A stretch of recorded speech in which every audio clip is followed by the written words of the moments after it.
Good day, I'm Lorraine Mendez with your JIS News for Tuesday, May 15.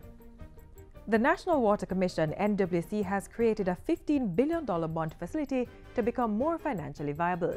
Details of the bond was unveiled at a Jamaica House press conference earlier today. Our reporter Janisha Duggan has more in this report.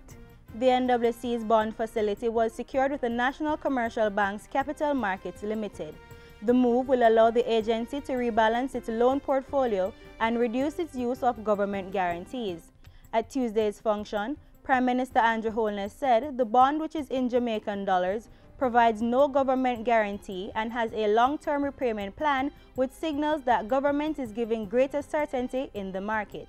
In making the NWC viable, we are also supporting our financial sector, because they can now invest in a viable long-term asset that will generate the revenues over the long period to support pension payments or insurance payments. And that is what the economy needs to grow. Reporting for JIS News, I'm Janisha Duggan. Homeless persons in and around Oteria St. Anne are now benefiting from a drop-in center. The $14 million facility was opened on Friday under the Ministry of Local Government's Social Protection Program. Drop-in centers will also be opened in St. Elizabeth, Hanover, and St. Mary in the year.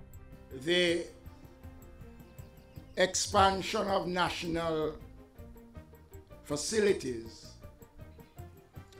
that will provide care and comfort to our homeless citizens is an important aspect of the work of this administration. It is one of the features of the human face of the Andrew Holness-led administration and a symbol of our commitment to assisting the less fortunate in our society. $150,000 will be provided as a monthly subvention for the operation of the St. Anne-based center. The island's second water shop has been opened to residents in and around Marley Hill in South Manchester. Local Government Minister Desmond McKenzie opened the $8 million facility on Monday. He said the water shop, which houses 8 2,000-gallon water tanks, forms part of government's commitment to public health and growth through agriculture. That we are not saying that the water shops is the end of your problems. We're not saying that this is the answer. We are saying there is a need and we are responding to that need.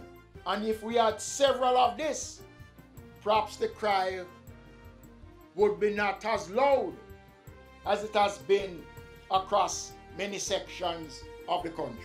Marley Hill is the second community to benefit from the initiative following the opening of a water shop in Pennants, Clarendon. Minister McKenzie said plans are in train to build other water shops across the island, including one to be built at Belfield in Manchester. Police officers and judges will be trained as part of the proposed implementation of the Child Diversion Program. Justice Minister Delroy Chuck says this will help in preparing public officials to determine when it is best to utilize the measures under the program. Child diversion is the process of implementing measures dealing with children who are alleged, accused of, or recognized to have infringed the law without resorting to the formal judicial proceedings. Training is among the measures to be undertaken as the government seeks to introduce child diversion to the criminal justice system. The police play an integral role. And at the very beginning, the police can decide, first, if it's a minor offense, to warn the child and release the child. And this is really an informal warning. Minister Chuck says the proposed child diversion program will ensure parents are on board to assist their child to steer clear of a life of crime. The Ministry of Education is now in receipt of a declaration on higher education in Jamaica. The document is one of the products coming out of the inaugural two-day Higher Education Summit held recently. Speaking with JIS News, Portfolio Minister Ruel Reid says the declaration will guide the development of legislation on governance, quality assurance, and regulation of tertiary education. This is very historic because it's setting the platform for how Jamaica is going to position itself to develop its human resources at a very high level, so we can have the critical mass of highly skilled and trained workers that are themselves trained and aligned to the areas of national priority, the areas where the economy is going, the STEM areas, the industrial areas. And that's it for JIS News Today. I'm Lorraine Mendez. Thank you for watching.